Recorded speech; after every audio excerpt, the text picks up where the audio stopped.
Number 10. The Doomsday Book, 1085. The Doomsday Book was created under William I, also known as William the Conqueror. Like, you're already the first, man. You don't need two names, come on. This guy basically drew up a book to document people's money so that he could tax them. Oh yeah, this is the very first time surveyors went town to town and recorded how much money you would owe for simply just doing you. Men would show up at your house asking how much money you made and document your spending habits. 5 shillings on groceries, huh? Okay. And 5 on that phone plan. Look, tax season's coming up, Arthur. It's not looking good, man. Talk about a bunch of crooks, huh? Imagine owing someone money for just trying to make an honest living. Yeah, thank God that didn't catch on, right guys? Oh, speaking of, I gotta phone H&R Block. Number 9. The Crusades. A 3-part miniseries spanning over 200 years. These bloody and ruthless wars were battled between Muslim and Christians for the proprietorship over sacred sites and the land in the East Mediterranean. A 3-part miniseries spanning over 200 years. These bloody and ruthless wars were battled between Muslim and Christians for proprietorship over sacred sites and land in the East Mediterranean. Wars that resulted in 6 million deaths. The Knights Templar, a brotherhood of highly trained soldiers horseback bashing their way through the East. These guys were the real deal, almost like the Navy SEALs of their time. We've seen these paintings. The elite fighting force with the red cross painted on their chests. I wonder if they had to do a Hell Week. These soldiers were the most trained and savage fighters in all the Christian armies. Richard I leading the 3rd and final crusade, earning him the name Richard the Lionheart. Back then the names were always something so aggressive and scary. It was never like Richard the Clownfish or Henry the Pygmy Goat. No, we need fear. Way more fear. Number 8. The Magna Carta. The year's 1215. We need some laws, people. This document was one of its kind. A document setting out the laws and limitations from the common man to King John himself. A legal system written down so that there are clear do's and don'ts. No free man shall be seized, imprisoned, dispossessed, outlawed, exiled, or ruined in any way, nor in any way proceeded against except by the lawful judgment of his peers, and the law of the land. Did you get all that? Write that down. Except women. They don't have laws. And they can't act in plays. Sometimes people needed to face the music. And even animals. Huh? That's right, animals. Being tried in a court. A lively and popular event trying any law-breaking animal from goats to pigs to even chickens. Ladies and gentlemen of the court, did you, Mr. Feathersworth, peck the floor, yes or no? Objection, Your Honor, leading the witness. My brain can't fathom this, guys. Number 7. The Battle of Bannockburn. This infamous battle between Scotland and England was one of the most important battles of the Middle Ages. The end of the bloody war for independence. Basically, Scotland was like, yeah, we're gonna go over here and roll our R's. The gruesome wooden wars were caused by the English invading Scotland in 1296. A leader slowly rising the ranks, William Wallace, the guardian of the King of Scotland himself, holds off the English forces and is knighted a hero to Scotland. Unfortunately, like every hero back then, he was also hated. He was captured, hanged, drawn, and quartered. Like, why do you have to do all that after he dies? Like, he's dead. Not fun. The battles between Scotland and England ended in 1314 with Robert the Bruce securing Scotland's independence, adding like 45 more dialects to the UK. Freedom! Number 6. The Black Death. Ooh, talk about a curveball. The year's 1348. People are saying things like, don't let the bedbugs bite. Clearly not a very clean and safe time. The Black Death, aka pestilence, aka the Great Mortality, or simply known as the Plague. Single-handedly the worst pandemic ever recorded in history, wiping out somewhere between 70 to 200 million people. Ooh, now I get where bless you comes from. Someone sneezed back then and everyone's dead at 14. This is where we see those doctors in the terrifying bird outfits with the long noses stuffed with garlic and herbs. Excuse me? Yeah, he's not wearing a mask. I'm just trying to watch a cat publicly get skinned. Yeah, 6 feet please. Some doctors prescribed urinating on a person so that the bad smell would drive out the infection. Can you imagine? Just a doctor writing you up a script and go ahead and pee on yourself about 4 to 5 times a day. Take with food. Should be gone early next week. And just let me put my mask back on here before you leave. There you are. The plague started in Europe in October 1347 when 12 ships from the Black Sea docked at the Sicilian port of Messina. Most sailors aboard the ships were already dead, but those who were still alive were covered head to toe in black boils that oozed pus and blood. Ugh. Sometimes the Black Death included fever, chills, vomiting, diarrhea, temporary loss in motor skills, and then of course, death. Number 5. Henry V. Another war? All these people do is kill each other. Does anyone fish? Or golf? No one, huh? Just swords and heads, swords and heads. A history itself. This time, England beats France. King Henry V, Prince Hal himself, leans into his kingly duties, demolishing France in what Shakespeare would delve into years to come. The Battle of Agincourt is one of England's most celebrated victories and was one of the most important triumphs in the 100 Years' War. Then should the warlike Harry, like himself, assume the port of Mars, and at his heels, leashed in like hounds, should famine, sword, and fire crouch for employment. Henry V, prologue. Good stuff. How come these guys didn't just like rap battle or play soccer or something? Like, an arrow right through the chest is way worse than a red card, just saying. Hey, speaking of soccer. Number 4, Joan of Arc. Finally, a woman in the Middle Ages. Who'da thunk? Joan of Arc was considered and still is revered the heroine of France for her role in the Siege of Orleans during France's 100-year war with England. Joan of Arc, a peasant with faith on her side, had believed that God had chosen her to lead France in victory against England and had spoken to her since she was young. At only age 17, she had stolen men's armors, a white horse, and like a Valkyrie riding into battle, she had convinced an entire army that she was appointed by God to win. And then did! That's the most badass thing I've ever heard in my entire life. After such a miraculous victory, her reputation spread among France, and upon her capture and death at 19, the Maid of Orleans herself would forever live on as one of the greatest saints and symbols of the country of France. Number 3, mob football. I'm not talking about the mafia. Put 1,000 on Brady, would you? I'm talking about mob football, also known as folk football. It's just like our modern day soccer. Town versus town. Except it has an unlimited amount of players. And there's only 2 rules to the game. Get the inflated pig's bladder over the opposing team's lines on the other side of town, and no murdering. I mean, I guess this is closer to rugby? Yeah, this is literally just rugby. This game was played competitively and eventually outlawed at Oxford University in 1555. Just a guy named Jeeves in a polo. Oh yeah, I play mob football at Oxford. Yeah, I'm also in a frat. This game got so out of hand it was banned numerous times in England. There is great noise in the city caused by hustling over large balls from which many evils may arise which God forbid. We command and forbid on behalf of the king, on pain of imprisonment, such game to be used in the city of the future. Thankfully this game has calmed down over the years and now has become the most popular played and watched game across the world. Go Liverpool! Number 2, the printing press. The printing press is a machine that was designed for the mass printing of text, mostly in form of books and newspapers. With an unknown date of origin, first invented in China, this machine, designed in the 15th century by Johannes Gutenberg, was a revolutionary new form of writing which would only change the direction of history with the mass production of uniform text. Long story short, people didn't have to get the world's worst wrist cramp writing Hamlet over and over again. To be, or not to be, 86 more folios?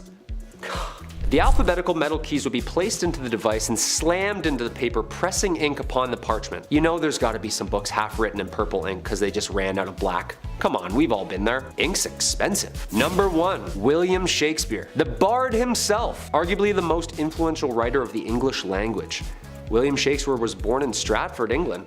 One of the easiest ways we can look back into the dialogue and lifestyle used by the people living in the Middle Ages. This playwright documents the world in which he lives from 1564 to 1616. Due to Shakespeare's unbelievable talent for building and fabricating an array of diverse stories and characters via players, modern day is able to see the Middle Ages and the similarities and differences the people were experiencing. His plays are based in the environment that they were written in. He writes about diseases, he writes about monarchy, he writes about women's rights. Okay, so no one actually got turned into a donkey by some fairies in the woods, but some of those wars actually did happen, and some of those kings and queens were really twisted. How this man created so many brilliant works and stories, all part of the mystery. What do you think?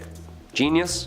Or did the guy have some help? Number 10, carrying a sword. Whenever we see medieval shows or hear stories or see art, everybody always has a sword at their side. I'll admit, on one hand, literally, it's pretty badass. Was this really that common though in the 12th century? Was everyone gifted a sword on their 16th birthday, like in Zelda Wind Waker? No, of course not. I mean, if you were traveling, sure, ideally you'd want a little dagger or a little something to help you out, but swords were a symbol of wealth and status. And the bigger and shinier the tune, the better, right? right? On average, these things would cost you 7 months worth of wages. So you best start saving up and training. Yeah, you might want to train as well because these things were not light. No, not at all. Ideally, medieval swords would weigh 3 to 4 pounds. Doesn't sound like much at first, but I know after 8 minutes, I would be switching arms real quick. It's like when you hold your hand up in class, you're like, oh God, what's going on here? Gotta do some push-ups. In our number 9 spot today, we have the death cage. If you were to take a look at the punishments used in history, it quickly becomes clear that people of the past just really liked watching people die or have pain inflicted upon them. It's very strange, it's very dark, and it certainly is not for the faint of heart. The death cage is just one of the many horrifying punishments used during the Dark Ages. Essentially, this was just one method of execution that was extremely public, as they would strip the person down and lock them in an iron cage that was placed somewhere that everyone would be able to see. From here, the condemned person would be locked in there with no food or water, and everyone would just watch as they slowly died. Unbelievably messed up for a multitude of reasons, for sure. Sometimes, to make matters even worse, however, the condemned person would also be slathered in milk and honey so that they would also be attracting insects, just to make the whole dying process even worse. It's all bad. I'm just thankful that those days are over. Number 8, the summer of 1348, aka the Black Death. Now let's talk about this horrible event, shall we? If you thought summer 2020 sucked, well, buckle up, this one was pretty bad too. The bubonic plague arrived to medieval England in 1348, and the death toll here was absolutely devastating. Somewhere from 1/3 to half of England's population gone, just like that, and that's it. The plague hit hard and it hit fast. Now today we have variations of the virus, one we shall not name, but back then the plague was a bacterium now known as Yersinia pestis. Now symptoms were quite jarring. You got lumps in the groin or your armpits, so that can't be comfortable.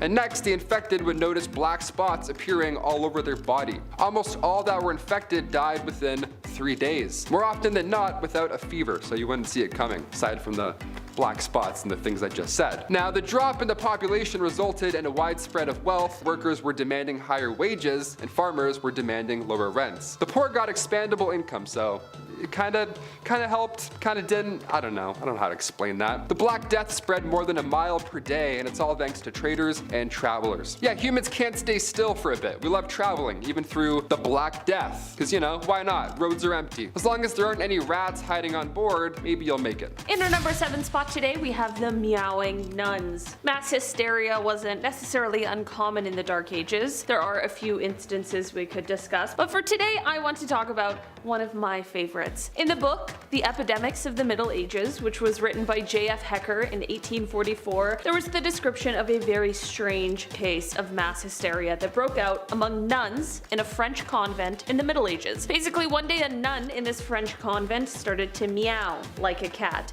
I'm not sure why, I'm not sure how this started, all I know is that it happened. And you know what else happened? Other nuns in the convent began to also meow like cats. Eventually it became such a thing that all of the nuns in the convent would meow together for a certain period of time. And of course, everyone surrounding this area was like, what in the absolute heck is going on right now? This is actually a huge problem because in these times, cats were hated. People associated cats with the devil and with disease, so a bunch of meowing nuns was like the equivalent of doomsday. Apparently, the way that this stopped was that the police came and threatened to whip the nuns if the meowing didn't stop, which is definitely one of the weirdest things I've ever said. Number 6, peddlers. Ah yes, that medieval businessman just wandering along in the pine forest in hopes of not getting robbed, a classic image from medieval times. The Dark Ages were a dangerous game, right? So one can only imagine how hard it must have been for a merchant who travels the countryside for a living to sell goods. In Breath of the Wild, you're like, oh thank God, there's that one guy with all the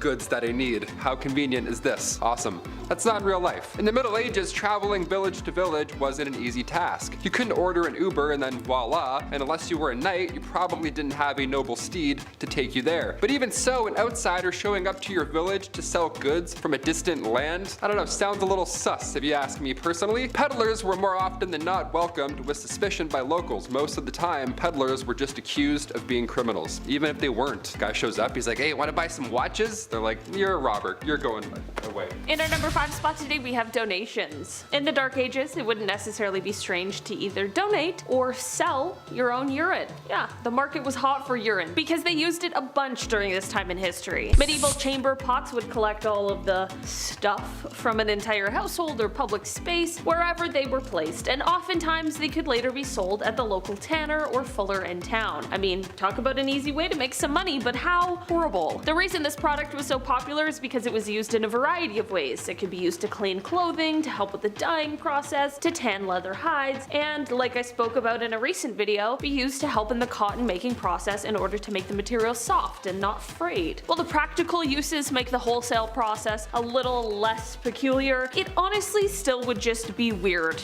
to have to sell your own pee or your neighbor's pee. Number 4, color coordinated. I get it, on Wednesdays we wear pink. It's nice to add a little color into your schedule at work, in the office. It's fun, sure, have at it. In medieval times, they were serious about their looks and colors. There was no around back then. Having rules about what colors and what type of clothing and hats you could wear, you named it. It was all based on your occupation or social level. Some colors were banned for certain professions. Imagine that. For example, imagine if you were a night worker, right? If I can say that, a woman, lady of the night. You weren't allowed to wear certain styles or colors. That's hilarious. Hey, welcome to Ontario. We don't wear jeans here. Got it? All right, now get in. 15th century English law banned knights or anybody below knights from wearing velvet, which is so random to me and so funny looking back now. Imagine that. And you may know this one, but purple was a fancy color back then. Purple has been associated with royalty even since the ancient world. Natural purple dye was rare, and medieval Europeans believed that mixing dyes was unnatural and diabolic. It was a no-no. So they were missing out on purple for quite a while because they didn't want to,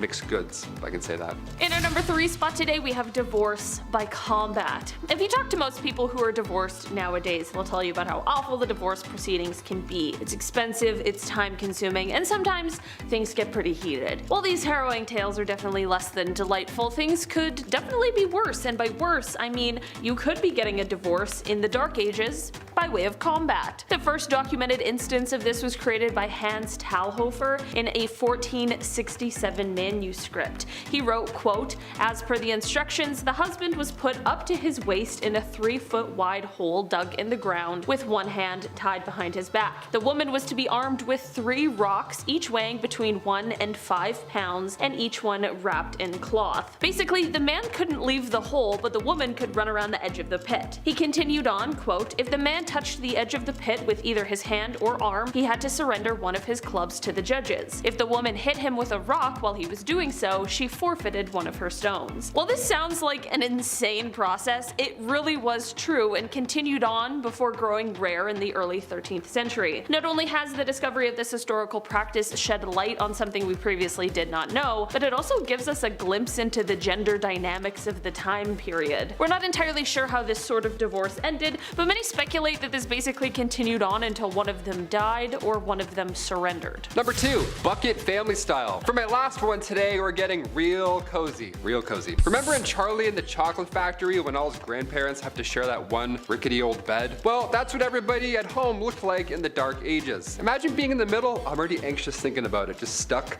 I mean, think about it though. Back then, space was so limited. Warmth is also a plus in those winter nights. And beds, they were massive. They were made of straw and wood. It was a whole thing. It was a whole situation. It's not like you could fit more than one of these in your home. No way, Jose. Even in the royal household, this was a common theme. King Richard I of England and King Philip II of France both had to sleep in the same bed as an act of diplomacy. Again, I would be so anxious and awkward there. I'd be like, "Oh, excuse me, Mr. King guy, you're snoring too loud." In our number 1 spot today, we have affairs of the court. If you know anything about marriage in the Dark Ages, you know that love was often not a part of it. To sort of piggyback off my last point, if you were in a loveless marriage, like most everyone else was in the time, but didn't want to go through the process of beating your spouse to a pulp or any of the other divorce methods at the time, you could instead turn to courtly love. This wasn't for the common household and instead was for members of the court, but it allowed the lords and ladies of the time to experience love and courtship despite what their marital status might be. Yeah,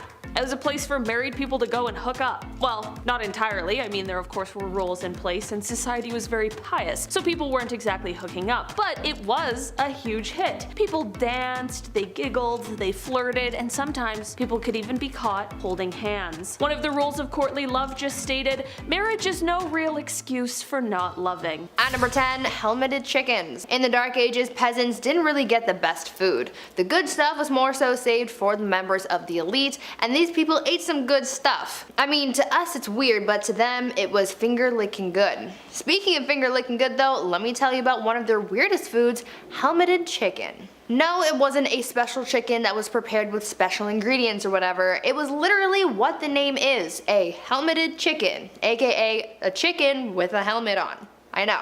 Weird, right? This was a theatrical dish to say the least. It featured a regular old cooked chicken that was stitched to a pig like he was riding on its back, and to add a special little something something, the cooks would fashion a tiny helmet to make it look like a guard or knight for whatever lord or king that they were serving this bizarre dish to. This was a fan favorite because of how extravagant it was, but that trend sort of lived and died in the Dark Ages because you can't catch any chef doing something like that these days. Gordon Ramsay would have a fit over this one. Before I carry on telling you guys about all of the weird and crazy things that people did back in the Dark Ages, I would first like to ask you guys to leave a like on this video if you're enjoying it so far, and also consider subscribing as well to see more videos like this one. At number 9, fashion. Back in the Dark Ages, fashion and high quality clothing were a symbol of status in society. For the elite, it was their way of displaying their wealth and high status over the poorer population. Because this meant so much to them, obviously they had to go above and beyond with their looks, and oh boy, did they take things to a whole new level. Everything was super exaggerated. For women, they just wore the finest dresses, but for men, that's where things got spicy. Male fashion was quite something. They would often wear dangerously short tunics with tights and belts to really snatch their waists, followed by the codpiece to really accentuate things down under, you know? But their shoes! Don't even get me started on their shoes. They wore some seriously pointy shoes, and to them, the longer and pointier, the better. Their elf-looking kicks were really what screamed, "I'm better than you" to the rest of the public. Some shoes were so long that they had to be reinforced with whalebone to keep their shape. These people looked pretty ridiculous, at least to our modern standards, but back then, wearing pointy shoes and tunics with the codpiece was like the equivalent to wearing a full Gucci fit. At number 8, beautiful death. Death was kind of a big deal in the Dark Ages. Sounds weird, but you also have to take into account the fact that the average life expectancy was only about 30 years old, so really, you didn't have long. Also, people back then were faced with some pretty harsh times like famine, cold, and of course, the Black Death. Because they had to face death so early on and so often, the so-called art of dying came to be. The whole premise behind the art of dying revolved around dying a good Christian death. According to those who lived in the Dark Ages, your death had to be planned and peaceful. When someone was on their deathbed, they would concern themselves with accepting their fate without, quote, despair, disbelief, impatience, pride, or avarice, end quote. This art of dying thing was very popular amongst priests, and this actually led to a lot of painters at the time depicting people in holy professions as submissive to death and what was to come for them. At number 7, Feast of Fools.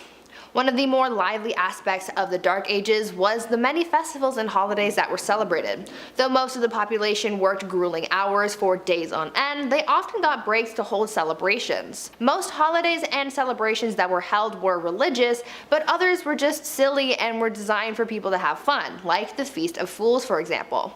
The Feast of Fools was held in early January and was inspired by the pagan festival of Saturnalia. This was a pretty interesting festival because it involved swapping the highest respected officials with serving maids, and they became masters and were crowned kings of misrule. This festival first started as something confined to the church, but soon it became a bigger affair with parades, comic performances, music, costumes, and even drag. These people really liked their festivals. Another pretty weird festival that they held was the Festival of the Ass, where a young girl carrying a child would ride on the back of a donkey into a church, and during the service, instead of saying amen, they would say hee-haw like a donkey. I know, bizarre, right? At number 6, soccer. These days, people regard soccer or football as a modern European sport, and though it is popular in these modern times, it turns out that the sport has been around a lot longer than you might think. Soccer was first played back in the Dark Ages, however, it is very different from the soccer that we know today. Back then, the sport didn't even really have a name, and there were no rules either. The only thing that people followed when playing the game was the objective of winning. Back then, you were allowed to win by any means necessary, besides deliberately offing people, of course. Back then, soccer became known as a pretty brutal sport. It was violent, chaotic, bloody, and sometimes even deadly. It involved an infinite amount of players, so it was really a free-for-all on the playing field. The sport was so intense that in 1314, King Edward II banned the game, decreeing, quote, "on pain of imprisonment, such games to be used in the cities in future," end quote. Glad things have changed since then, because FIFA would be really intense if it hadn't. At number 5, weddings. Marriage and weddings back in the Dark Ages were very different than they are today. Back then, because the average life expectancy was so low, people started getting married and having kids very young. Usually, girls would be married off as soon as they hit puberty, around the age of 12, and these marriages were not for love. Arranged marriages were the norm back then because it was mostly used to join families for status or for alliances. Marriage ceremonies were also very different back then. Because marriages just weren't as big of a deal back then as they are today, it didn't matter where you got married or how soon. Most people didn't need permission to get married, so they could hold the ceremony anywhere. Marriage ceremonies were held in places like pubs, in the middle of the street, or even in bed. Because of this, it made it really hard to know who was really married and to whom until the 12th century, when it was declared a holy sacrament that must be observed by God. To make things even weirder, the consummation of marriage was also pretty odd because it wasn't a private affair. The act of bedding wasn't seen as an intimate moment between the couple, but rather an investment in the union, so it was observed by witnesses. I am certainly glad things have changed. At number 4, jesters. You would think that being a court jester in the Dark Ages would have been a pretty bleak job, but you would actually be wrong. I mean, yeah, they looked funny with their outfits and hats modeled after the ears of a donkey, but jesters actually held a lot of power in court, making their job a pretty good one compared to other common folk. The court jester's job was to make people laugh by doing tricks, stunts, and telling jokes. Sometimes the jester would poke fun at the king or lord that they served, or would make comments about a kingdom's politics, and for a lot of people, saying these types of things would give them a one-way ticket to the gallows, but not the jester. Because of their profession, by royal decree, anything that they said was taken as a jest or a joke, so no one could get mad or offended at what the jester said or comments on. Basically, the jester was the one person in the court who was immune from medieval cancel culture. They could offend anyone they wanted to, and no one could stop them. At number 3, unicorns and Jesus.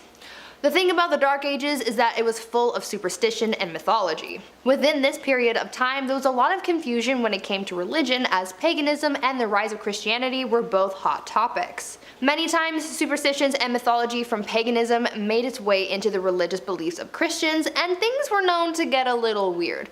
Take, for example, the unicorn and how it was incorporated into the Christian beliefs of the Dark Ages. It is believed that a mistranslation of what is thought to have been an ox is what brought unicorns into Christianity. Because of this mistranslation, the Bible likened Jesus to a unicorn.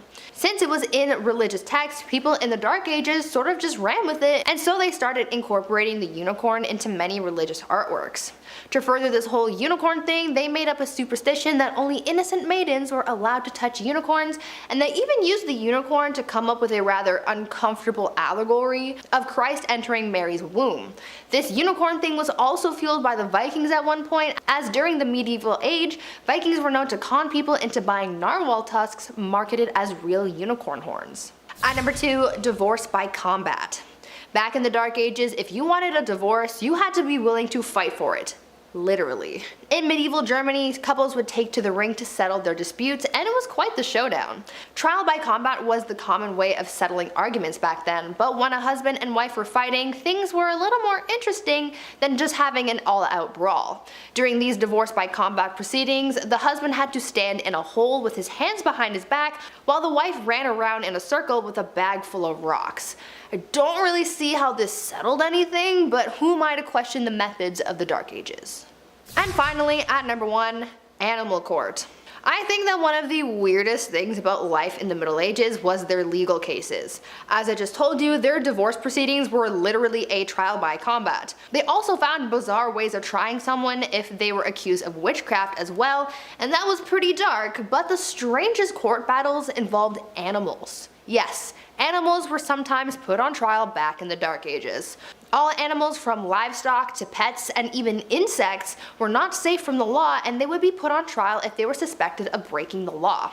According to records from the Dark Ages, at least 85 animals were put on trial for a number of reasons. Pigs were the ones who were put on trial most often for chewing off people's body parts and even eating children. In 1474, a rooster was put on trial and found guilty of the unnatural crime of laying an egg, and even unwanted rats were put on trial and received strongly worded letters demanding that they leave the premises. The most bizarre case though involved a donkey who went through a legal trial and actually won. This donkey became the victim of unwanted advances, but was deemed innocent because someone declared her to be, quote, virtuous and well-behaved animal, end quote. These people had way too much time on their hands. At number 10, shaming parades. If you've ever watched Game of Thrones, then you might be familiar with that scene where Cersei gets paraded through the streets of King's Landing while naked, while someone behind her rang a bell chanting, shame, ding ding ding, shame. You know what I mean? It's kind of a meme, but it's also based on a real medieval tradition called shaming parades. For years, people have loved shaming others. I think it's just human nature at this point. And obviously, back then, they didn't have any social media to use as their preferred method of ripping on someone, so they got creative. Very creative. Depending on what the accused did, their punishment would vary. But the one thing that stayed constant was them being paraded through the streets for everyone to watch. Specific punishments were given for specific crimes. For example, if a tavern owner served bad beer, then they would be paraded through the street and forced to drink their bad beer. If they were caught stealing a pig, then they would walk through the streets with a dead pig around their neck and a crown made of pig's feet. How regal. People would throw things like glass, rocks, and even dead cats at whoever was being paraded, and it was quite the spectacle. Now, would you rather experience this or being cancelled on social media? Let me know. At number 9, bloodletting. Back in the Dark Ages, medicine just wasn't the greatest. Clearly, I mean, they had a plague that wiped out 50% of the population in Europe. Even their quote-unquote doctors were overlapping jobs. Barbers were cutting hair, obviously, but they were also setting broken bones and bandaging wounds, so I'm not really sure I would trust that, but back then it was a case of you get what you get, so I don't think people were really complaining too much about their barber Joey down the street giving them a cast, you know? But other than the practice of patching wounds and whatnot, they were also practicing bloodletting back then, and it was a little much. Bloodletting was the practice of withdrawing blood in order to cure or prevent illnesses or diseases, so doctors would use things like leeches to suck out the blood of their patients, but they also used scarification methods to scrape away the skin to drain the blood, and others used lancets to slice open veins, sometimes including the jugular vein. I'm so glad that we do not do this anymore because frankly, I would like my blood to stay inside my body, thank you. Now before we carry on talking about just how weird things were back in the Dark Ages, why not leave a like on this video if you're enjoying it so far, and while you're at it, maybe think about smashing that subscribe button as well to see more videos like this one. At number 8, day drinking. Day drinking is a thing. You know, when you're with the homies and you pour yourself a glass of sangria and take a walk around the neighborhood in the middle of the afternoon. Not saying I've ever done that. It's usually a once in a blue moon type of deal, but for people in the Dark Ages, day drinking was an everyday affair. Now, people back then weren't necessarily drinking at all hours of the day just to get plastered and stay plastered. It was actually for health reasons. You see, people tried to avoid drinking the water at all costs over fears of illness because the water just wasn't clean and wasn't safe to drink, so they turned to the next closest thing that they could drink, and that just so happened to be alcohol. Back then, it was common to drink large amounts of beer, cider, or wine, and it was common to be drunk all of the time.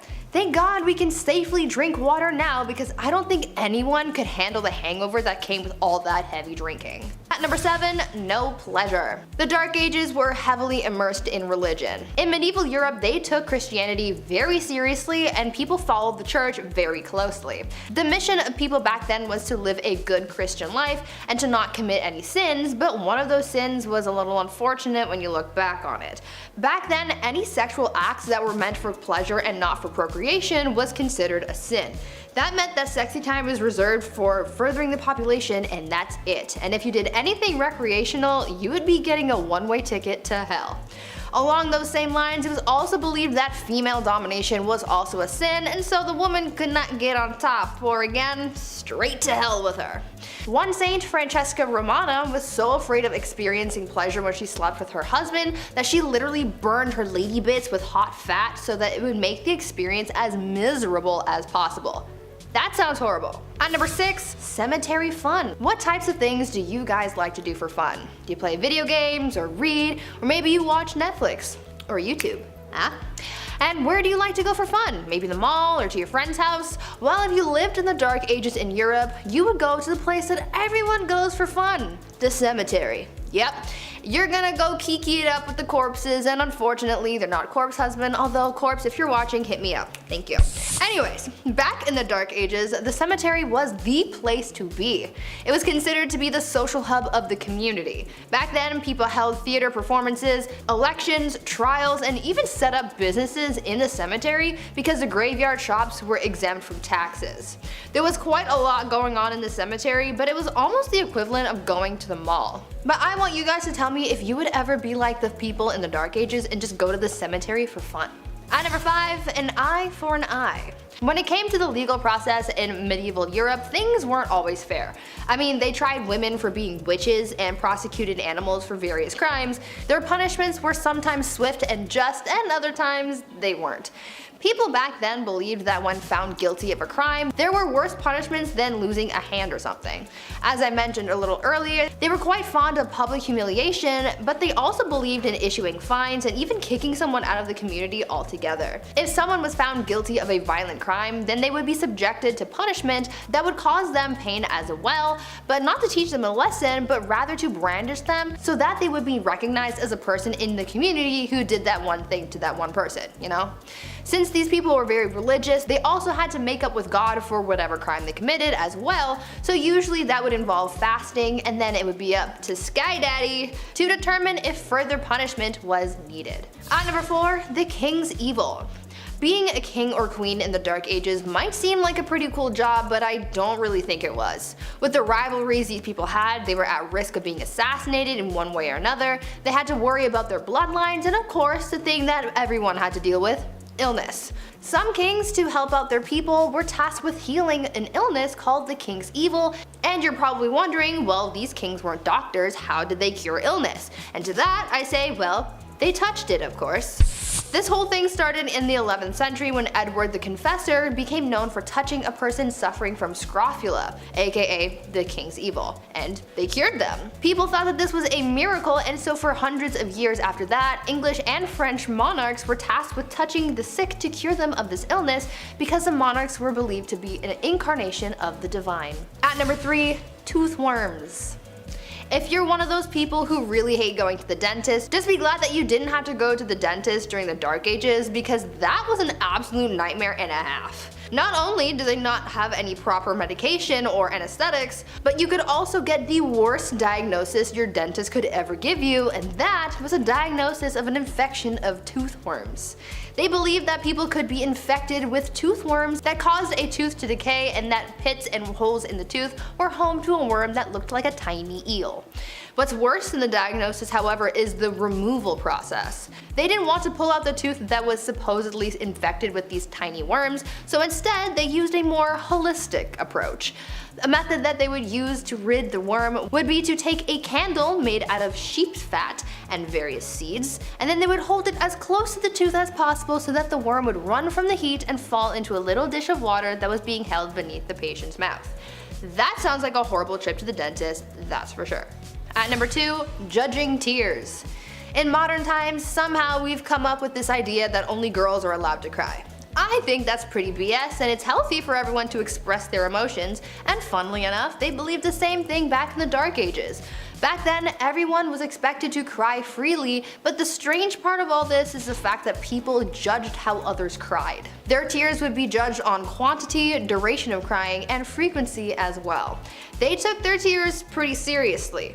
Obviously, when someone was crying because of some kind of loss, it was pretty much nothing, but if they saw someone else crying for a different or unexplained reason, this was believed to have been a different kind of tears called the gift of tears. They believed that this was a sign that someone was thinking of Jesus and his suffering, and that they were so overcome with emotion that they were moved to tears, and this was also considered a gift from God.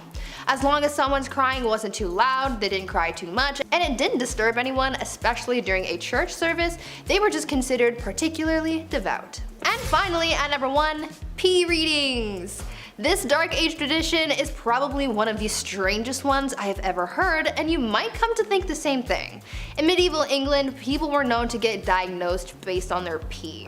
Back then, they believed that the consistency, color, and taste of someone's pee could diagnose someone's ailments. They took this method of diagnosis so seriously that they published books for the wealthy so that they could do the practice at home, and these books included illustrations and color charts so that they could judge their own pee. According to their text, if your pee was white, then it was the ideal color and that meant everything was working properly. If it was wine colored like blue or black, then that meant that something was very wrong. And if it was green, then you were basically on your last leg and you should probably get your will in order. Now, I'm not sure how accurate these readings actually were since medicine was basically non-existent back then, but they tried their best with what they had, I guess. However, I'm pretty sure you don't need a book to tell you that your wine-colored pee is a bad thing. Marriage. Marriage is what brings us together today. Marriage. That blessed arrangement. That dream within a dream.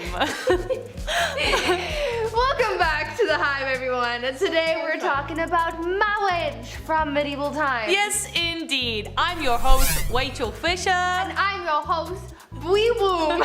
And today we're counting down our list of the top 10 uncomfortable marriage practices that went on in the medieval ages. Let's count it down. Princess Bride, woo! Woo! At number 10, watching consummation. Back in medieval times, depending on the century, weddings either meant a lot or meant nothing at all. If it was the early medieval age, then no one really gave a hoot about marriage, and I'll get to that later. But later, in the medieval age, marriage became a holy sacrament, and this sacrament had to be consummated. On the night of the couple's wedding, they would do the good old brown chicken, brown cow, boom boom pow, OMG wow, which could have been a positive or negative experience depending on circumstance, but it was also a little weird because there would be people watching it all happen. That's right, guys. After the ceremony and reception, people would follow the bride and groom up to the bedroom and be like, "Hey Joe, grab the popcorn, we're watching the live showing of 50 Shades of Grey." And Joe would be like, "Yo, bet," and then that's exactly how it happened. Anyways,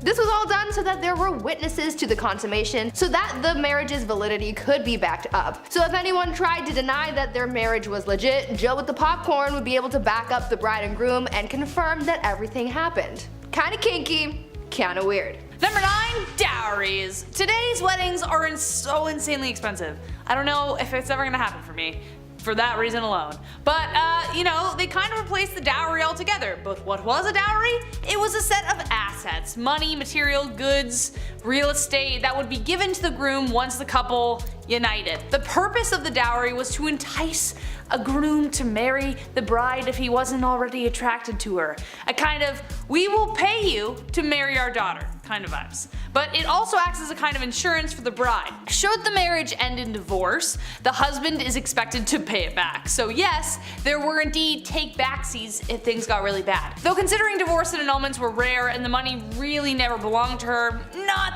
the best rule to live by, but the groom would also pay something called the bride price or bride wealth. The groom was expected to pay a sum either in assets or money to secure a lady's hand in marriage. This implied security for the bride and their family. But yes, in both accounts, technically, a bride could be bought and sold for whatever price the family/groom deemed appropriate, so really just a marriage pawn. On number 8, shotgun wedding. Marriage and weddings back in the medieval ages were practiced very differently compared to today. Back then, people started getting married and having kids very, very young. Usually, girls would be married married off as soon as they hit puberty, so around the age of 12, and they would start popping out as many spawn as possible because the high infant mortality rate made it very difficult to grow a family. On top of the duty to further the population, these marriages weren't for love. Arranged marriages were the norm back then because it was mostly used to join families for status or alliances, or because your dad owed Billy from down the block a favor and he offered you to his son Billy Jr. Marriage ceremonies were also very different back then. Because marriage wasn't as big of a fuss as it is now,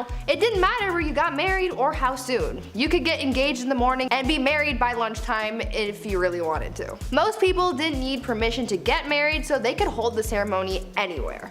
Marriage ceremonies could be held in places like pubs, in the middle of the street, or even in bed. Because of this, it made it really hard to know who was married and to whom until the 12th century, when it was declared a holy sacrament that must be observed by God. Number 7, no objections. So obviously, with a lot of people marrying willy-nilly, a lot of marriages mostly made people miserable. Maybe. Enemies to lovers is my favorite book trope, so who knows how spicy things actually got. I hate you, I love you, next day, I don't know. But the famous line, speak now or forever hold your peace, only got introduced in 1215 to try and flesh out drama before they couldn't go back. In the Middle Ages, drama, discovered after marriage vows were exchanged, caused major problems since divorce wasn't easy or, accepted. We will get to that later. For instance, Joan of Kent, who was known for marrying Edward the Black Prince and mothering Richard II, had a secret marriage when she was 12 years old. She didn't get approved. In her early teens, she was married to an aristocrat, but the secret marriage was discovered after 8 years. The papal court had to overturn it and return her to her knight. He died 11 years later, and it was after that her cousin Edward married her. Wouldn't it have been nice to know that little detail before she married the aristocrat guy? Yeah, probably would have saved a lot of heartbreak. Hence why the speak now or forever hold your peace was introduced. At number 6, shoes! Back in the days of old, shoes were apparently a huge staple in society. They were pointy and weird and expensive and complicated and were even integrated into marriage practices. During the wedding ceremony, it was a tradition for the father of the bride to take one of the bride's shoes and give it to the groom. The groom would then tap the bride on the head with the shoe in a token of his authority. But the shoe traditions don't stop at bopping people on the head like little bunny foo-foo. You know how these days there's a tradition of throwing the bouquet at weddings, and apparently whoever catches it is the next to get married? Well, that tradition sort of came from the medieval tradition of throwing shoes at weddings. Instead of throwing flowers, brides would throw shoes at their bridesmaids to determine who was next to walk down the aisle. Now this whole bride throwing things idea has failed me before because I caught a bouquet once and I'm as single as ever, so maybe someone needs to chuck a shoe at me or something this time. Please. Number 5, the bedroom trial. So divorce, again, wasn't a thing. On the upside of dying early, it potentially meant that you weren't locked in a marriage for too long. If the marriage did end, it wasn't a divorce, it was an annulment,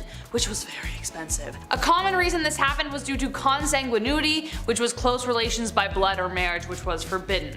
Other grounds would be adultery, leprosy, and impotency. Also failure to concede to the marriage debt, which was the obligation for both spouses to engage sexually. It actually didn't matter where this happened, you had to do it even if it was in a church. It was a big deal. Enter the bedroom trial. Court cases from the 14th century show records that bedroom trials took place that would determine whether a marriage should continue. The bedroom part is exactly as it sounds. The man and the woman were placed in a bed together and were to be watched by the wise women for several nights. If over the course of the night the man's member remains of no use, i.e. impotence, then it was determined that the marriage should end. But the wise women were most likely either complete strangers or the groom's grandmother. So I doubt that would have helped with the getting it up part. Poor guys. At number 4, marrying the country. If you married an entire country, does that count as polygamy? Are you technically married to everyone in the country or just the one country as a singular unit? These are the shower thoughts that I wish I could ask medieval queens, but unfortunately they died a long time ago, along with their marriage secrets and probably some recipes for poison too. Back to this whole marrying the country idea though. Back in the medieval age, when someone became queen, they had to get married more than once. For them, it wasn't just about marrying their spouse, they also had to marry their country. This process was called consecration, and it was something that a ruler had to go through in order to be a legitimate queen. The queen would go through a symbolic marriage to the realm, complete with prayers and a blessing and a ring and a crown. It was essentially like a real wedding, except the groom was a nation of people. Sounds like a happy marriage to me. Yeah. Number 3, the veil. As As we have determined so far in our list, love wasn't the primary reason for marriage, especially for nobles, so as a result there were quite a significant amount of arranged marriages. Besides the symbolism of humility and purity, it was also used as a way of disguising the bride entirely. The bride would often be wrapped from head to toe to protect her from evil spirits. This tradition goes all the way back to ancient Roman times. That's one explanation, but during arranged marriages, it was more literally used to hide the face of the bride from the groom. So if he didn't like what he saw after he literally unwrapped the package, well, too bad, she's yours now. Eventually veils progressed to being much smaller, but the tradition of revealing the bride to the husband to declare ownership remained a tradition even to this day, kind of, except now it's more romantically idealized. Did you see Priyanka Chopra's awesome veil in that? You know the one. At number 2, long distance marriage. You know how during the pandemic people started having Zoom weddings? Well, in a way, people have been doing something similar since the medieval ages. Back then, a lot of weddings were simply for political reasons, and so a big ceremony was rarely needed. So when two people from different kingdoms were getting married, they didn't necessarily need to be there for the wedding. Instead, they could send proxies and have someone marry their new spouse on their behalf. This would be the legal binding of marriage, you know, the paperwork side of things. But once both parties could finally meet in person, then they would hold a second ceremony with all the pomp and circumstance that you would expect. And yes, it still included the whole watching the consummation thing. Ew.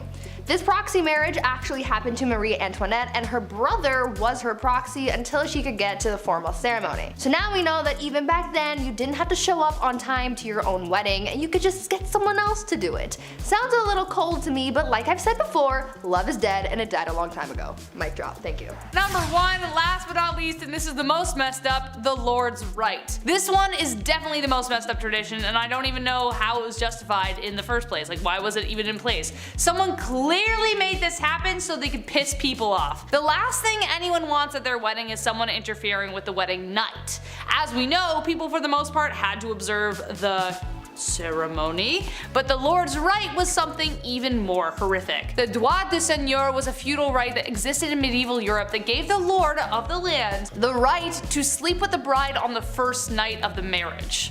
That's right, so most often they would take the bride's virginity. Now, just how often this right was carried through is debated, but if your lord had a particular vendetta against you, it wouldn't be surprising. This right could also extend to a lord taking the virginity of every woman in the village, even if they didn't want to get married. It was ridiculous. However, late Middle Age and Renaissance era texts don't clearly determine whether this practice ever occurred. Texts from 15th century Switzerland references the Lord of Mar demanding the right of the first night or a hefty fee. So either you pay for it or I do it. The droit de seigneur was depicted in Mel Gibson's Braveheart, which added to the infamy of the idea, but no physical evidence determines whether any lord actually did it, but it did technically exist. Gross. Number 10, Where's My Mummy? Interior of a Kitchen, Oil on Canvas, by Martin Drolling, was painted in 1815 and depicts shades of browns, tans, beiges, and golds that were remarkable of the era. Where did he get these colors, some had wondered? Well, good old Martin had a little help from the dead. Mummy Brown was appropriately named as it was made up of, you guessed it, ground up mummies. From the 16th to the 19th century, many painters favored the pigment, and it remained available well into the 20th century, even as supplies dwindled.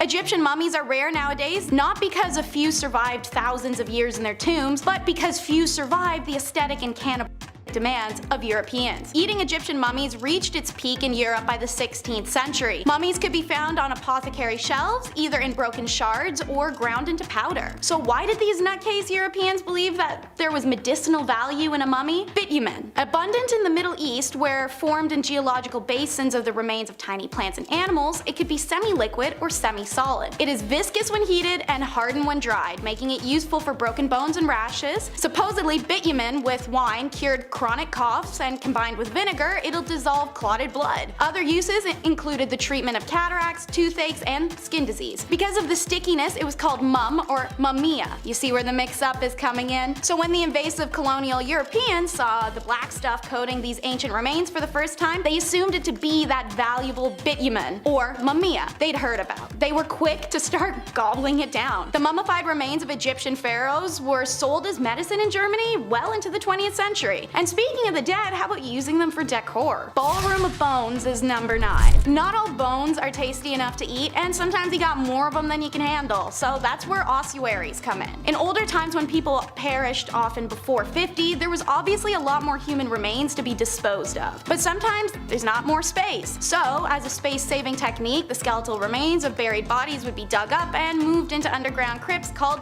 ossuaries. Many more remains could be stored that way, as bones didn't need the whole space that a body did, and could also be stacked, hung, or broken into position. The Brno ossuary in the Czech Republic is the second biggest in Europe, featuring chandeliers, artwork, words, crosses, really anything that can be made up of bones. These structures and pieces can be incredibly elaborate. Hull State Charnel House features hundreds of hand-painted skulls, and the Sadlec Church ossuary even features a large crown made up of human remains hanging over the pew where they preach from. If you're goth, you may want to consider that for a marriage location. Let's get hot with Greek fire in at number 8. Greek fire, arguably the Jesus of the flame world for its ability to walk on water, baffles historians and scientists alike to this day. Invented in the Byzantine Empire in the 7th century, this fire was used to defend their empire from invaders. Countless documentation verifies to us today that the stories of this fire was very real, but because its formula was a state secret, nobody's quite sure what it was used to create this liquid. The substance could be thrown in pots or shot from tubes. It apparently caught fire spontaneously and could not be extinguished with water. It could burn on top of it. It was heated and pressurized, then delivered via a tube called a siphon at the Grecian enemies. What's truly fascinating about Greek fire is that armies who captured the liquid concoction were unable to recreate it for themselves. They also failed to recreate the machine that it was delivered from. To this day, nobody knows exactly what the ingredients went into this mixture. Dance the day, night, and your life away with number 7 in the countdown. The Kabik incident is one of the first few recorded instances of dancing plagues. Later, there are stories of unstoppable, sometimes fatal, dancing in the German town Erfurt in 1247. Shortly after, 200 people are said to have danced themselves all over a bridge of the Moselle River in Maastricht until it collapsed, drowning them all. The 1518 event was most thoroughly documented and probably the last of several such outbreaks in Europe, which took place largely between the 10th and the 16th centuries. A woman reportedly stepped into the street and began dancing, seemingly unable to stop, and she kept dancing until she collapsed from exhaustion. After resting, she resumed the compulsive, frenzied activity. The more she continued, the more others were afflicted, and within a week 30 others mimicked her strange behavior. Alarmed city officials thought maybe more or better dancing was the solution, so they gathered up the real pros and some music and arranged dancing halls to help the afflicted boogie this out. Instead, the opposite happened, and now as many as 400 people were consumed by the dancing compulsion. A number of them died from their exertions. In early September, the mania began to abate, and that's the last we know of this phenomena. So what is this plague, and why were all these people dancing themselves to doom? Well, the explanation at the time was the usual stuff like demonic possession or your blood was too hot. Modern day, it's likely because of ergot poisoning from molding rye flour used to make their bread, as it's been known to cause hysteria and convulsions. To this day, hundreds of accounts of dancing plagues are found recorded in Dark Ages, but we have no explanation as to why. I don't see dead people, I see green people.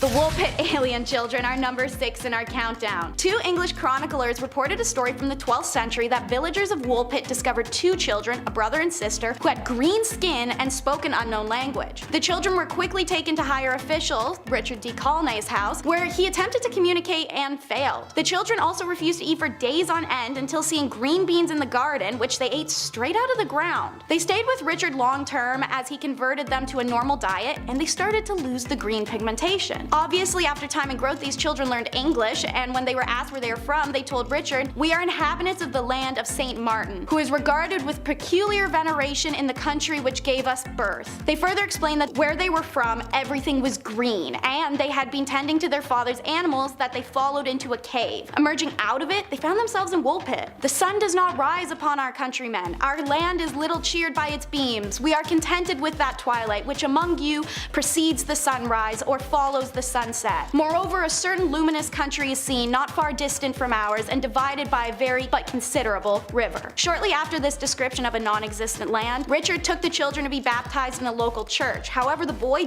died very shortly after from an unknown illness. The girl known as Agnes grew into adulthood and married. She remained private and spoke little to many, and so the secret of their original homeland died with her. Children's Crusade is number 5. Joining Where the Wild Things Are and Labyrinth for most bratty and annoying kids is a boy in some stories named Stephen, who claimed to have been given a divine message from God to go forth and conquer the world. He was 12. Anyways, Stephen approached many royals looking for resources only to be turned away. He even asked for the support of King Philip of France, who very rationally told the kid to go back home before bedtime. This was directly after the Holy Land Crusades, so it was mainly due to the fact that they believed he wanted to live out a hero legacy like his idols because he was 12. Like prepubescent boys, Stephen wasn't going to drop it when told no. He instead started preaching and recruited a band of faithful children to lead them into the Holy Land. One day, having found someone to supply his large gaggle of children, reportedly over 1,000, with a boat, Stephen loaded everyone up unarmed and unprepared and took to the seas. They were never seen again. It's believed Stephen's ship sank, or the children were stolen by the ship crew and brought to Egypt for other unfortunate purposes. No matter what happened, the preachings of Stephen led to what's believed somewhat between 1,000 and 10,000 children to their demise. Stephen is one of few documented children crusaders, none of which can technically even be labeled as a crusade, because to fall under that title, a mission had to be delivered and blessed by a pope. No children's crusade was ever approved. Speaking of holy crusaders, the fate of the Templars is number 4 in our countdown. Founded in 1118 as a monastic military, their duty was the protection of pilgrims as they traveled to the Holy Land following the Christian capture of Jerusalem during the First Crusade. The Knights of Templar quickly became one of the richest and most influential groups of the Middle and Dark Ages, erecting banks, castles, and churches. Their wealth would be their downfall. A secret letter detailed black magic and scandalous sexual activities that was sent through France. The reality of this document was that it was made by King Philip of France, who notoriously stole and plundered from anyone he could. In response, more than 600 Templars are arrested, as well as hundreds of non-warriors who handled the day-to-day work such as banking, farming, and organizing. The men were charged with a wide array of offenses including heresy, devil worship, spitting on the cross, homosexuality, fraud, and financial corruption. The Templars, meanwhile, were kept in isolation and fed meager rations, all while facing brutal torture. Given the extreme conditions of medieval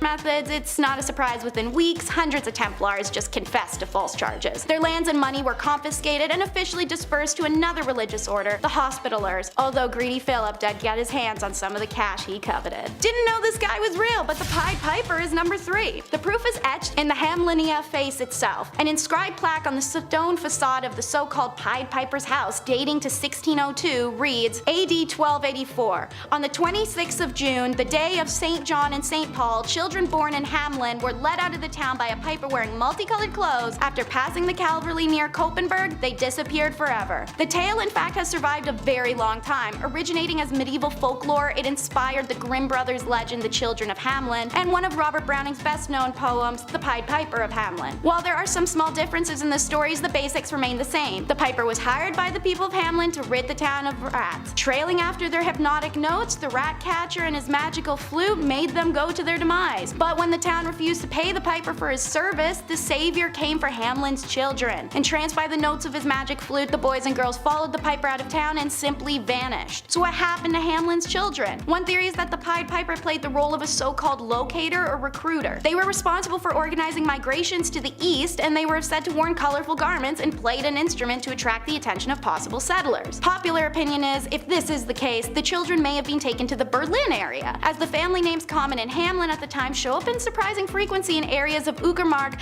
and Prisnick, near Berlin. An entry in Hamlin's town records dating 1384 laments that it's 100 years since our children left. The stained glass window in town St. Nikolai Church, destroyed in the 17th century, but described in earlier accounts, reportedly illustrated the figure of the Pied Piper leading ghostly white children away. And St. Anthony's fire, number 2 in the countdown, is not as cool as it may sound. When people of Paris were tormented with painful boils, sores, swelling, and the sensation of fire in their skin, the only cure seemed to be a trip to St. Mary's Church in Paris. There, Duke Hugh the Great nourished the ill with his holy grain stores, said to help the ill recover. And they did. But as soon as they returned home, they had the plague again with terrible illness. The cause? St. Anthony's fire. The disease starts with faint burning in the skin. Soon red spots covered the infected person's body, who felt like their limbs were on fire. Arms would swell and turn bright red, then terrible hallucinations would plague them, convincing them they were being assaulted by demons or dragged to hell. Finally, gangrene would set in and the victim's fingers and toes would drop off one by one. Once infected, few survived. So what caused this horrible disease, and why did Holy Grain cure it? Well, if you've seen our video Top 10 Unusual Events from Medieval History, you may know about ergot poisoning. It's a fungus that grows on rye during cold and damp conditions. When the grain is ground up and then made into bread, people consume the fungus and poisoning ensues. So Duquesne's stores of holy grain were better maintained because of his status, and they weren't contaminated with ergot. When people ate his grains, their ergotism went away, but as soon as they returned home and they consumed their contaminated grains, they were poisoned again. Ergot would remain undiscovered still for years to come, and many forms of ergot poisoning would manifest in this time. Number 1 takes the video title seriously though, the Dark Age. It's said the 9th plague of Egypt was complete darkness that lasted for 3 days. Well, this may not be entirely wrong, with the exception of it actually being 18 months. In 536 AD, it said a huge portion of our world went under a dark, mysterious fog that fell on Europe, the Middle East, and parts of Asia. The fog blocked the sun during the day, causing temperatures to drop, crops to fail, and people to die. As a result, countless documents were found in this country of mysterious darkness. However, they weren't taken seriously until the 1990s, when researchers in Ireland noticed the rings on the inside of trees indicated some funny business around 536. Summers in Europe and Asia became 35 Fahrenheit to 37 Fahrenheit colder. China even reporting summer snow. They realized that the ancient witnesses were really actually onto something. They weren't being hysterical or imagining the end of the world. Now researchers also discovered what may be the main source of the darkness. A volcanic eruption in Iceland in early 536 helped spread ash across the northern hemisphere, creating a fog and altering the global climate patterns, causing years of famine. With this realization, accounts of 536 become real horrifying real fast. I mean, put it in perspective. One day the world is plunged into darkness and then the sun just never rises again. In primitive times especially, this seemed to have a traumatic effect. We marvel to see no shadows of our body at noon, wrote Cassiodorus, a Roman politician. He also wrote that the sun had a bluish color and the moon had lost its luster and the seasons seemed to become jumbled together. Kicking off the list at number 10, an arming squire. Being a knight. Okay, obviously this sounds cool on paper. They have the sword, they have the horse, the flowing lady, the gal on the back of said horse. They're saving the damsel in distress or something, right? Sometimes they lose a hand like Jaime Lannister, but that's just what being a knight is all about, right?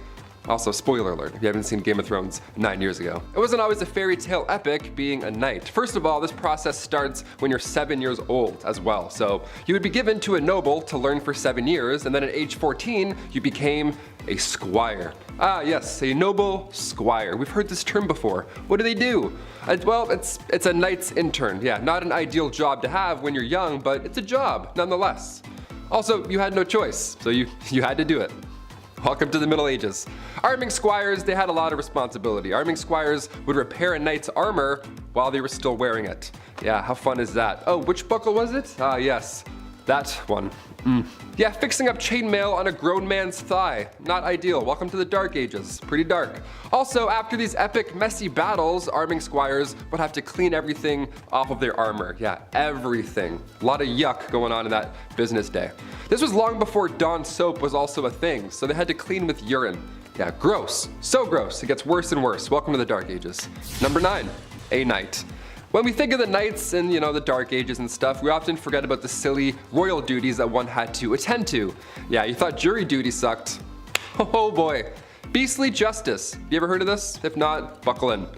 Beastly justice was when animals had to go to court. Yeah, they were put on trial as well as humans. It's wild to look back at a knight and all the things they had to do for their kings and queens, but the fact they also had to wake up early and attend court like a noble, royal court where a wild animal was now taking the stand. What a joke. I'd be like, really? Do I have to be here? I woke up at 4:30. What's going on? Yeah, this would happen after an animal runs through town. It would attack people, being confused and being an animal and all, but the townsfolk would actually believe that the devil was somehow involved in this whole ordeal. These animals worked for Big Red himself, right? How weird is that? In 1457, villagers in France had to deal with 6 pigs who ran wild and attacked locals. They did a lot of damage. advantage apparently. But instead of just, setting the animals free or putting them down or whatever, they just took them to court. A real court, like a real trial. There was a judge, a couple prosecutors, 8 witnesses, a defense attorney for the pigs, which I gotta say that we gotta do a list on that. That's a terrible job. That's one of the worst jobs ever, I lightly introduced here. These pigs were then hung from a gallows tree. It was so horrible. The Dark Ages. Dark, right? A knight had to formally hang pigs after a trial was concluded. Yeah, being a knight sucked. Number 8, plague bearer. Yep, this one's as awful as it sounds. The title of this one really gives it away. The hot summer of July 1665. What to do with all of these poor souls who have been hit by the plague in the Dark Ages? Where do we put them? What do we do? You can't just hide them all in the catacombs this time around. So now what? Well, a plague bearer, he's got your back. Church wardens would organize burials, right? This was a normal thing even back in the Dark Ages in the 1600s, but when the plague hit, they had to change things up a little bit. If somebody had the plague, these guys would be responsible for transporting them far away and then burying them. A church would house these plagued souls away from society. How grim is that? But it's probably a great call, all things considered. Poor guy. Number 7, jesters. The earliest accounts of the fool go back to the 11th century, so pretty OG. These fools were hired to liven up the party, dance and be silly, wear pajamas. Most of you have an image of a jester in your head, jumping around on tables, telling jokes.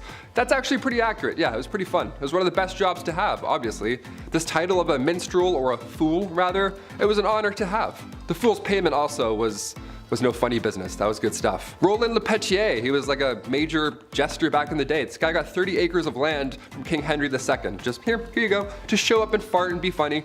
Have all this land. That's like a kingdom. You have a kingdom because you're funny and you're silly. He would whistle, jump around, and literally fart on people. On Christmas Day, this guy would come over and just ruin your entire breakfast and just be like, yeah, I have all this land. And then he would take off. Crazy. You just ruined Christmas, sir. Stop farting on my food and family. Thank you. I would never want to be a jester. They had to also go into battle and spread bad news too. It was fun and silly, but they were also royal. They had to do lousy stuff too. Number 6, leech collector. I always enjoyed catching frogs growing up. That was always fun, but apparently I gotta step my game up. This is weak. A leech collector is, well, exactly what you think. Back when medicine was pretty much non-existent, sickness was just wafting throughout these old towns, just moving through towns. Like the G from the Goosebumps logo, just haunting towns, moving through. Scariest intro ever, eh? So the solution back in the day was the classic, oh, if you feel sick, maybe try bleeding for a bit. See if that helps. Yeah, they would use horses' legs to lure out these leeches, but most of the time, these leech collectors would have to get in and get dirty and just grab them themselves. They would have to swim around and touch as many things as possible. They would make contact with as many leeches as possible. How gross is that? That was the best way to collect them, really. I would have fainted so often, that is horrible. The loss of blood here was obviously so intense, so it was a, horrible job to have. And on top of that, you gotta look out for the same reason they need leeches in the first place. Disease. Yeah, that's still out there. Leech collectors were so common throughout the 18th century that leeches basically were extinct at that point. We almost lost leeches. So close. Number 5, groom of the stool. Nowadays, higher ups in the office, they have assistants, to grab your coffee for you. Maybe they answer some phone calls, keep the business running while you're off, doing your businessman stuff. Assistants are vital today. The groom of the stool, though, that was a bit much. We have some labor laws put in place now. I don't think we're gonna see any online ads opening for a groom of the stool. We'll see though, fingers crossed. It had good benefits. Back in the Dark Ages, this role was vital and respected. It was created by King Henry VIII, and this role was to assist the king, and specifically assist his bowel movements. You had a box that you carried with you at all times. That's where the magic happened. The dark magic happened in this box. You would literally follow the king around until he needed to go to the washroom, until he needed said box. Porta potties weren't a thing back then, and there's no way you're going to catch that king squatting in the woods. In fact, you wouldn't even catch that king wiping his own behind. That chore was also reserved for the groom of the stool. Yeah, lucky you, right? In this stool, you would have water, towels, a wash bowl. The whole setup would be in there. You're probably thinking, Taylor, which poor soul had to be stuck with this role? A prisoner? Somebody who lost their sense of smell, hopefully? No, only sons of noblemen could take on this role, and in doing so, they also gain access to every room in the castle, tons of clothes, any bedchamber furnishings, you name it. And of course, a high pay. Always helps. Thank God. That's maybe the worst job in history. Maybe. We're almost there. You'll see. Number 4, divorce lawyers. If you've seen Game of Thrones, you've heard of trial by combat. That was the norm back in the day. You know, you fight for your freedom. That's great. But what about divorce by combat? What in the Mr. and Mrs. Smith is happening? Was this real? I can't believe this. If you and your significant other weren't getting along in the Dark Ages, instead of, you know, dishing out thousands on couples therapy and signing all that paperwork and getting it done with and going your separate ways, no, instead they would battle each other, like combat. It was an organized event too. It had restrictions in place for the husband. It's pretty hilarious to think back on. Like, the husband would have to stand in a hole with one hand tied behind his back, while the wife ran circles around this hole with a sack full of rocks. A sack full of rocks. How intense is that? That's why you don't cheat in the Dark Ages, Lancelot, okay? Just take the barn, take the horse, take it all. I quit. Get me out of this hole. Untie me. Number 3, toshers. Toss a coin to your tosher. Here we go. This was one of the worst jobs back in the day, and it wasn't even a legal job. Shh, don't tell. If you don't know any toshers, keep their secret, you know? Early 19th century London, I know, a little more modern here, but definitely worth a mention. These toshers would spend all their time in sewers below London trying to find coins or valuables that have been just accidentally washed away. Yeah, they would just search for scrap metals, anything really that nobody else wants to go down and claim. Or reclaim, rather. It was worth the plunge as well. A lot of these folks would make around $20,000 a year. Just gotta do this a lot, and you're good. Number 2, dentist, doctor, surgeon, spy. Dentists were not a thing in the Middle Ages, you know. Dr. Downer didn't politely tell you to floss more and then shake your hands while you're watching a show, getting a cleaning. No, it wasn't like that at all. They did have a barber. They had one guy, he did it all, a barber from the Dark Ages. Yeah, this appointment is gonna suck, my friends. Cavity, toothache, maybe you accidentally bit a rock, chipped a molar. They would only pull these teeth, that was the only solution. Barbers were responsible for cutting hair, pulling teeth, bloodletting, you know, the classic 3-in-1 appointment we all have to do every month. Doctors were seen throughout history and they've seen a lot of horrible stuff. Back in the 1500s, patients were walking in with an arrow sticking out of their legs. Yeah, instead of cutting the tip off and pulling the opposite way, the arrow remover would come in and then, you know, cut into the injury, opening it more. That's always great. And then you would hold it open and then you'd pull the entire arrow back out of your leg. Yeah, what a fun job. Or chest. Wherever the arrow went, you had to figure that out. This poor soul. And finally, number 1, the rat catcher. Another Game of Thrones classic. If you're a rat person, I know there's a lot of people who do like rats, like rat tricks, and they have like cool rat friends. That's awesome. I'm not one of those people. I'm not bashing you, but I am bashing this job. This would suck. First of all, rats as a medieval punishment was horrible. Where do I even begin with this one? This was one of the worst punishments for the rats as well. This is a 2-for-1 when it comes to pain. A rat trap involved a man being tied down to something and then a metal enclosure would be strapped to his abdomen or chest. And then inside this enclosure, they were rats. And they were also like tucked away. And then historically, they would heat the metal enclosure and the rats would panic and try and get out and they would chew through the softest part, which in this case was your chest or abdomen. It was horrible. It was an absolute nightmare. But these rats had to come from somewhere, or rather, someone. As the name hints towards, rat catchers are one of the worst jobs you can have in, or rather out of a castle. It's an important role, you know, just like being a fool or a literal walking, talking toilet. There needs to be a chasseur de rats. Back in those times, rats and mice were the leading source of spreading disease, and with these castles being big and dark, there were probably a lot of them hiding. Black rats were a common household problem, so we need to get those out. So in comes the well-respected rat catcher. These guys would sometimes try new spells to get rid of the rats. Wasn't always helpful, wouldn't work. More often than not, didn't work. So poison powders were the next main trick here.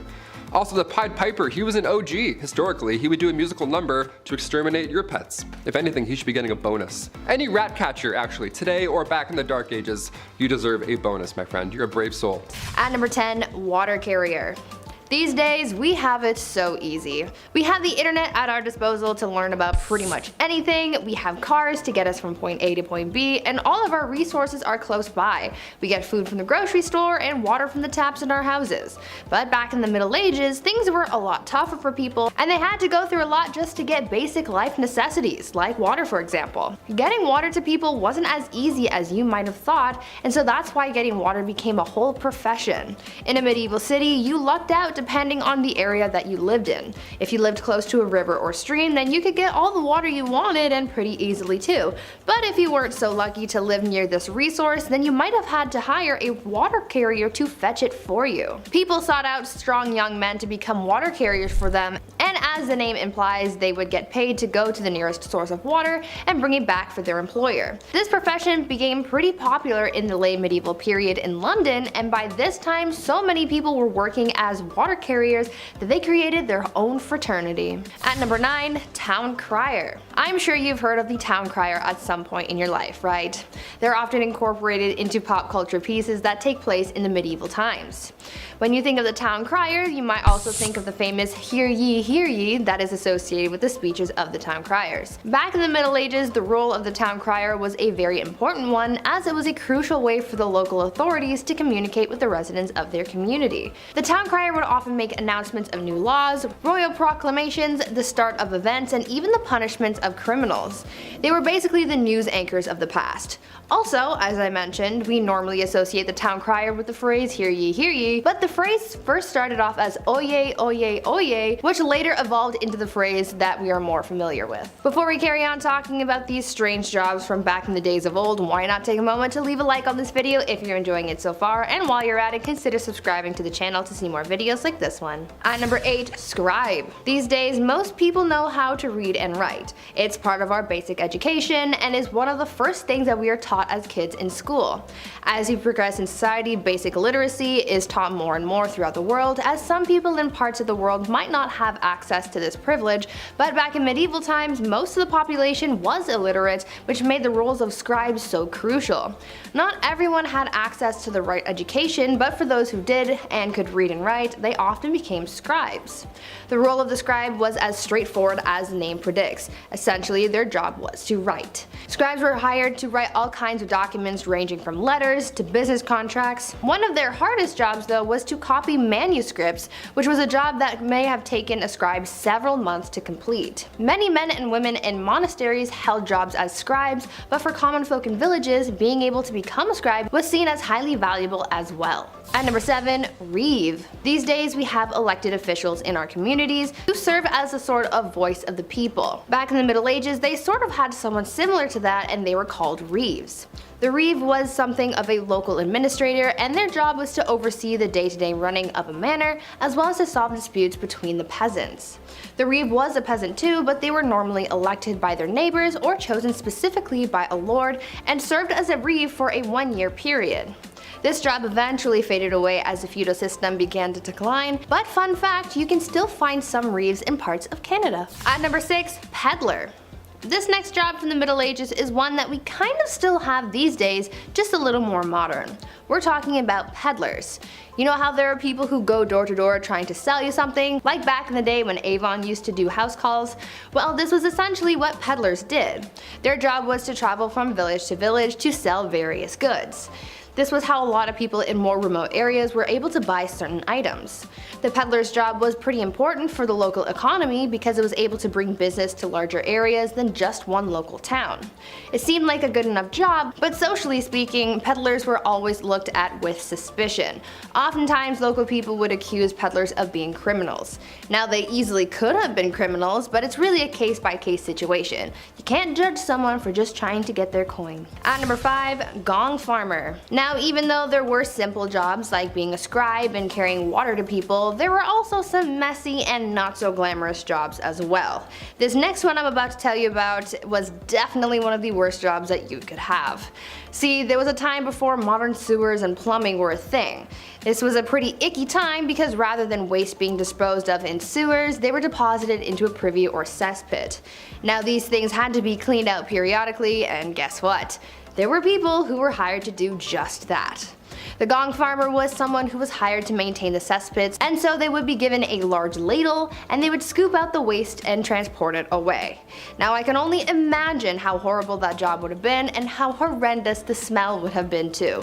It sounds like an absolute nightmare, so I'm glad it's not a thing anymore. At number 4, galley rower. Now, as bad as it might have been to be a gong farmer in the Middle Ages, there was apparently a job that was much worse that people would do anything to get out of, and that was the galley rower. This was considered to be one of the most grueling jobs from the Middle Ages, and I can see why. These people would be tasked with working on a galley and rowing a ship along with a team of up to 1,000 other people. Apparently, people hated this job so much that they would try and avoid being picked to be a galley rower at all costs. Many people would join the priesthood in order to become exempt from becoming a galley rower. Usually this job would go to the poorest peasants and even slaves, as it became more and more difficult to find people for the job. That was one occupation that everyone agreed was the worst. At number 3, cupbearer. Now this is a job that I wish was still around. Not because it's a great job or anything, but I feel like it could have been cool to have my own personal cupbearer so I could feel like a queen, you know? The job of the cupbearer was pretty self-explanatory. Their whole occupation was to serve the monarch their drinks. Now I know I said I would have wanted a cupbearer so I could feel like a bougie queen, but the cupbearer's job was a little more important than just serving drinks. See, there was always the fear that the reigning monarch could get poisoned because it was a very common act of treason back in the Middle Ages. The cupbearer was the only person tasked with serving drinks to the king or queen because they had to make sure that it wasn't poisoned, even if it meant tasting the drink themselves before serving it, just to make sure that all was well in the cup. A lot of trust had to be put into this cupbearer so they could be quite influential in the courts if all went well. They were risking their lives and safety doing a pretty basic task, but it was for the good of the realm. At number 2, alewife. Speaking of drinks though, let's talk about how the drinks got into the cups and who made them. In medieval England, women were mostly tasked with the practice of brewing ale, and they were aptly named alewives as a result. Alewives were very important not only for business, but also for the good of their families. Brewing was a quote, small scale, low investment, low profit, low skilled industry, but it brought success to a lot of married women as well as a substantial amount of independence, since this would have essentially been their business and their own source of income. These women would always be hard at work brewing because they sold their ale quite quickly. Ale didn't have a very long shelf life, and so they would make and sell their beverages quickly to keep up with demand and to compete effectively with others in the trade. Eventually though, the alewife was extinguished by the 15th century as brewing became more commercialized and people sought to take the independence of women away. And finally, at number 1, alchemist. As you can probably imagine, science wasn't all that advanced back in the Middle Ages. There wasn't really much understanding of how the world worked. Back in these days, there were people who tried to practice science in a way that they knew how before many advancements in the field came out, and these people were called alchemists. These alchemists believed that it was possible to change metals and chemicals. They tried to purify metals to change them into other things, and one of the most common experiments was trying to convert tin into gold or silver. For other alchemists though, their mission was to come up with new medicines to heal people and cure them of their ailments. Alchemists were quite popular until the 17th century, as the ideas behind alchemy were replaced by the science of chemistry. I guess you could say that alchemy walked so that chemistry could run.